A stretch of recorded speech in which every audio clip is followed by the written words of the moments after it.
Hey everyone, welcome back to the channel. I thought in this video I'd give my take on what we've seen from Scarlet and Violet so far. And I guess by take, I mean, what's the set actually like? What's the future investment potential of the set? What are some trends we're seeing so far in the sets? And I guess ultimately, I suppose to summarize each set, how good it will actually be as an investment in the long run. I'm going to score them out of 10 essentially. This is going to be, I presume, a pretty long video. I think I might probably head round about the 20-minute mark. So tune in. It would be really nice to hear your thoughts down below in terms of, scoring. Do you agree with my scores? Do you disagree? The funny thing about making opinions on sets is sometimes, particularly when it comes to future pricing or future investment potential, is so many times people, hop on the bandwagon of saying, how dare you make predictions, and what do you actually know about the exact future price of a product? And that's what I say. Essentially, they are all predictions, but they're, for the most part, evidence-based predictions with hopefully a little bit of experience backing them. And if you've been in the Pokemon investing space for a while, or you're brand new, there are a lot of trends you can follow in the Pokemon investing space to ultimately lead to, better returns for your investment portfolio. Before we jump into the crux of the video, though, I just wanted to give a shout out to today's video sponsor, which is the Shiny app. The creator at Shiny has done a fantastic job. This is a really, really neat app. In case you don't have it, I urge you to download it. If you do have it, please update it because there's always fresh updates coming along. Essentially, the way it works is you can track all your sealed and singles collection in one place. You can see the gains you're making off your whole collection, individual products, ultimately see your percentage gains. And one of the nifty things now in the latest update is you can now filter by set. And you can go to the latest set. When you're in a set, you can filter by price, so top hits down to the lowest hits. Makes it so much easier. It's a really, really good app, and I urge everyone to download it. The link will be in the description. Anyway, onto the video at hand. I guess this is like the Scarlet and Violet Ultimate Investing video. We're nearly 2 years in. The whole series, Scarlet and Violet, the whole era of Scarlet and Violet has really settled in as a whole. There's a lot of money shifting towards the Scarlet and Violet era from both collectors of the nice cards we've got inside there, collectors of the sealed product, and of course, investors of the singles and investors of the sealed product. In this video, I have teamed up with TCG Science on Instagram. Look him up. He's done a fantastic job, and he's only going deeper and deeper into the data and science behind investing. So, it's nice to team up with you again, mate. It's been a couple of months since we've teamed up. So I guess, what does this mean for each set? Let's start off with base set. I'm going to show the 7-day trends up on the screen, and these are all graphics brought to us by TCG Science. Maybe just have a look at a couple of cards, and I'm also going to talk you through the total set value, and then I guess where we see each set from base set through to Surging Sparks with an investment score out of 10. 10 being super, super investable, and 1 being, of course, the complete opposite. So base set come out, of course, early 2023. We've seen a few changes recently. The Miriam's taken an odd uptick back up, as has the illustration rare Slowpoke, which you can barely even see the Slowpoke in the picture, but the artwork is, quite unique. That's taken a 27% jump.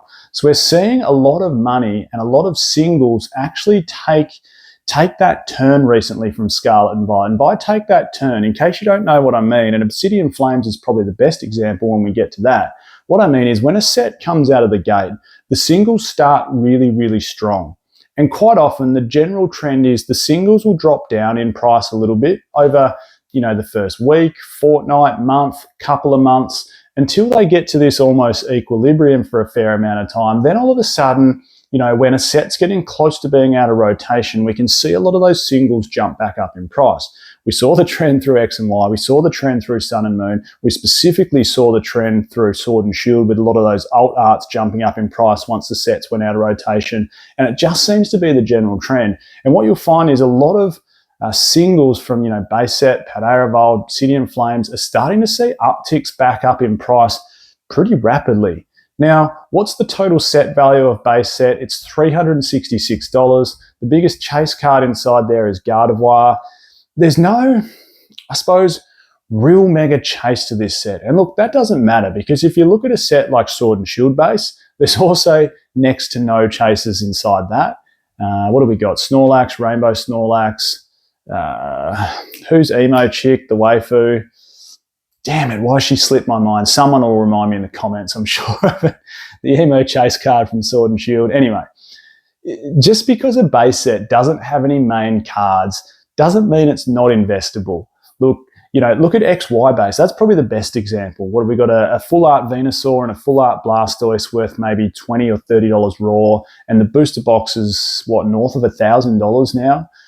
So it doesn't mean just because there's no chases that we're not going to be investable. Base sets seem to hold some sort of significance, more significance than a regular set with similar set value to what the base set might have. It's like it's the base set of an era, I think, and that adds a little bit of, whether it's real weight, but it does add some weight to the future value of the box. Now, I can probably see Scarlet and Violet base similarly performing to something like a Sun and Moon base. XY base was, in the grand scheme of things, particularly when it comes to modern booster boxes, not printed very much at all. And Sword and Shield base didn't get that reprint. Neither did Rebel Clash. And, from then on in, Darkness Ablaze onwards, we saw massive amounts of supply. So I think it'll probably go down more the path of Sun and Moon base, which did get a reprint fairly deep into its release schedule. So for that reason, the total set value, everyone knows if they watch this channel how much importance I put on total set value.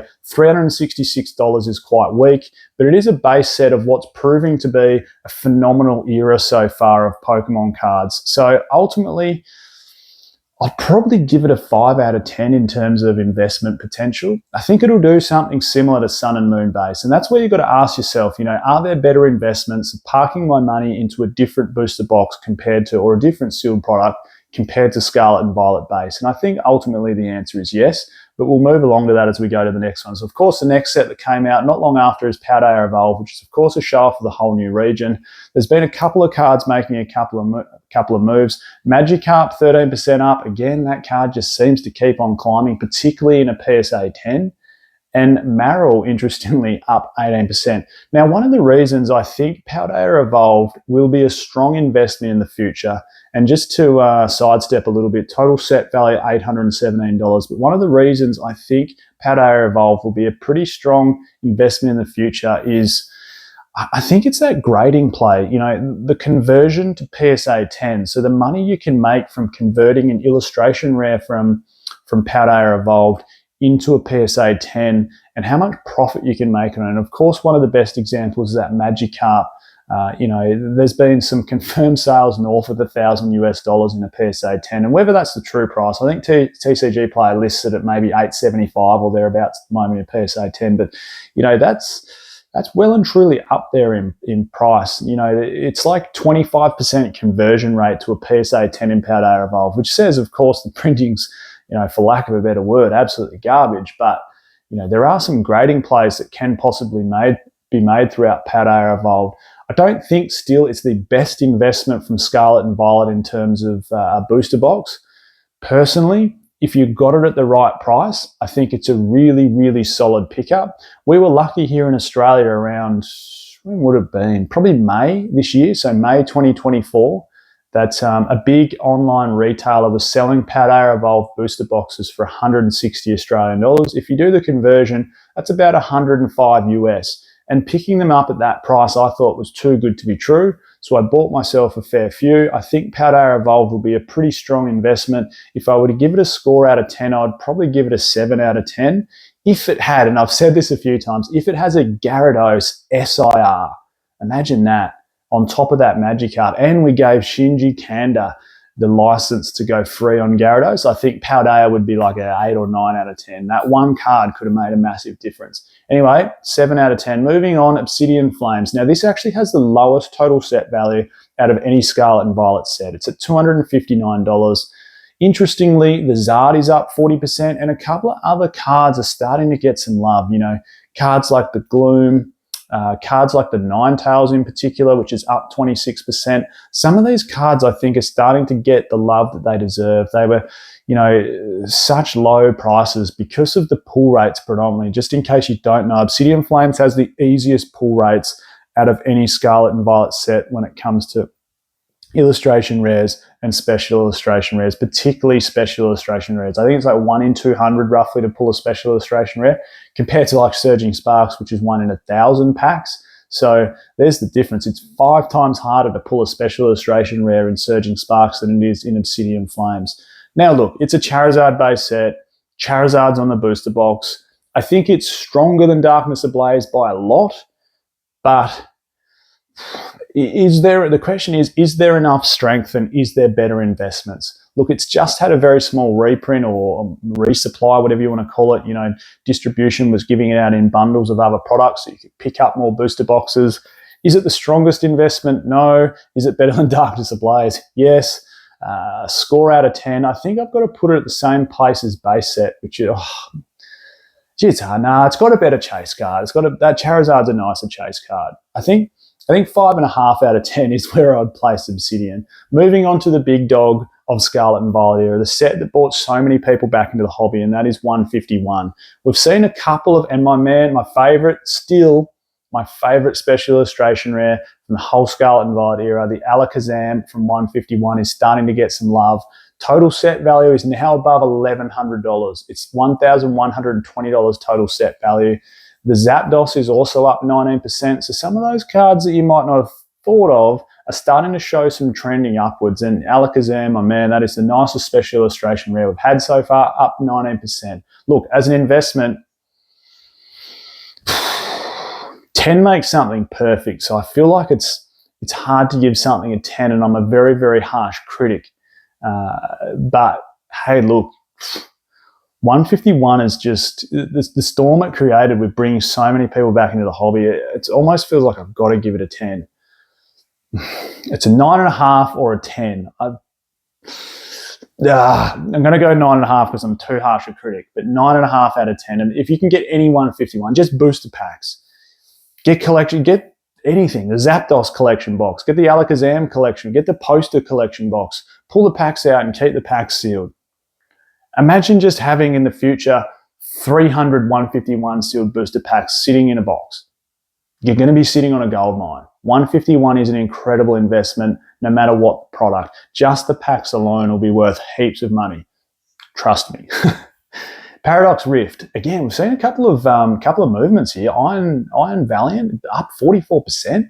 It seems a bit crazy. Groudon up 11% in the last 7 days. Total set value now $719. Paradox Rift is a set that I really, really like. It's got a huge depth when it comes to illustration rares. I guess one con against it is we could say, you know, it doesn't have that real strong special illustration rare chase card, which would really maximize its investment potential. I think it's a better set. It's a better set in my opinion than Obsidian. It's a better set than base set. I think it's a 6 out of 10 as an investment, Paradox Rift. Moving on to Paldean Fates, which came out next. Still, in my opinion, I don't think it's quite as good as Hidden Fates. It's definitely stronger than Shining Fates. The Mew is something that's just going from strength to strength. I wouldn't be surprised if that card gets pumped all the way up to $400 or $500 even. I don't see it actually stopping anytime soon. It's up 31% in the last 7 days. The Pikachu as well, up 23%. Is that because we've got the Pikachu in Surging Sparks, you know, a couple of Pikachus in Surging Sparks, and Pikachu is sort of the flavour of the month, and it's, you know, boosting up Paldean Fates Pikachu, quite possibly. $981 total set value for a holiday set. So we're nearly up to $1,000 total set value. Paldean Fates has amazing pull rates. It's fun to open. 44% of packs you open, you're going to get yourself a hit out of it. I think it's, you know, it's particularly if you've got yourself a Paldean Fates Pokemon Center Elite Trainer Box, that's an incredible investment. That as an investment vehicle in itself, I would probably rate 8 out of 10. I think it's a stronger set than we give it credit for, and I think that Bubble Mew will go down in history as, you know, definitely one of the top 10 chase cards throughout the whole Scarlet and Violet era, even with the current sets to come through. Temporal Forces, you know, the link up with Paradox Rift. Raging Bolt's seen a 19% increase. Iron Crown up 34%. So again, some of these special illustration rares, like I was saying before, starting to move in the northward direction. $720 total set value. I've said all along how close Paradox Rift and Temporal Forces are together. $720 total set value versus $719. It's so close. You'd probably argue Temporal has, you know, the stronger special illustration rare base, but Paradox has the stronger illustration rare base, particularly Steelix. That's one hell of a card. But Temporal Forces, again, I think I'd rank it a tiny bit stronger than Paradox Rift. I can't even remember what I ranked Paradox Rift. Was it 6 out of 10? If it was 6 out of 10, I'm giving Temporal 6.5 out of 10 as an investment vehicle. Twilight Masquerade. This set surprised me. I gave it a little review before it came out, and I said, "Oh, you know, it looks okay." But once again, I felt like Pokemon had missed out in injecting a really strong Pokemon inside it, like a really strong chase card. And the mask didn't do a heap for me, but I was absolutely surprised, as I think a lot of people were, just how well that Greninja performed. It's performed phenomenally, and I think it's still hovering around $300 card. It's been up 3% the last 7 days. Eevee's up 14%. Total set value verging on $1,000 at $987. I give that set particularly because of that chasing the Greninja. You know, it's probably a 7.5 out of 10 for me in terms of an investment vehicle. Shrouded Fable, the set with a staggered release, not staggered, almost stuffed up release. The Persian up 10%, the Houndoom up 11%. Two absolutely belter cards out of the set. Funny little set this, isn't it? Because if you actually look at the artwork on some of those illustration rares like the Dusknoir, you know, the Persian, the Houndoom, there's actually some really, really nice artwork inside this set, but it's just missing that almost banger chase card, isn't it? You know, that's seems to be what it's missing. $549 total set value. I think there's a lot of playable cards inside this set.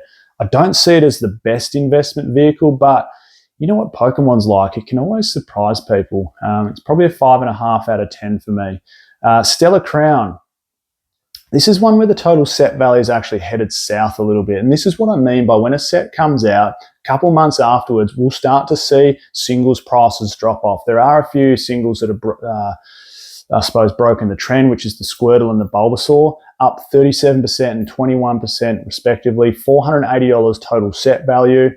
Stellar Crown, I love those two illustrations. What's interesting though is special illustration rare pull rates were easier throughout the first few sets of Scarlet and Violet and now harder through the latter sets. I gave the example of Obsidian Flames 1 in 200 versus Surging Sparks basically 1 in 1,000. What's interesting though is illustration rare pull rates for a lot of modern sets or a lot of the latest sets like Stellar Crown, Surging Sparks, for argument's sake, have actually gotten easier than what they were throughout Scarlet and Violet base and Paldea Evolved, which is really interesting in my opinion. But interesting to see if there's easier pull rates for things like Squirtle and Bulbasaur that are actually going up in price.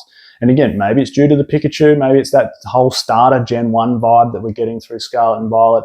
As an investment vehicle, I think I rate Stellar at about a 6 out of 10. Finally, I wanted to jump onto Surging Sparks.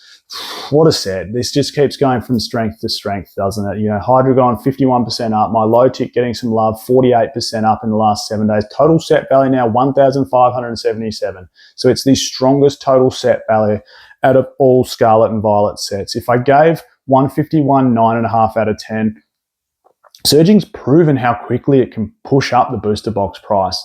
It's got to be a 9 out of 10 for me. And that Pokemon Center Elite Trainer Box with the Magneton Shinji Kanda artwork will be another incredible investment vehicle to park your money into. So I think I give Surging a 9 out of 10. I'm really excited to see what's to come for the whole Scarlet and Violet era.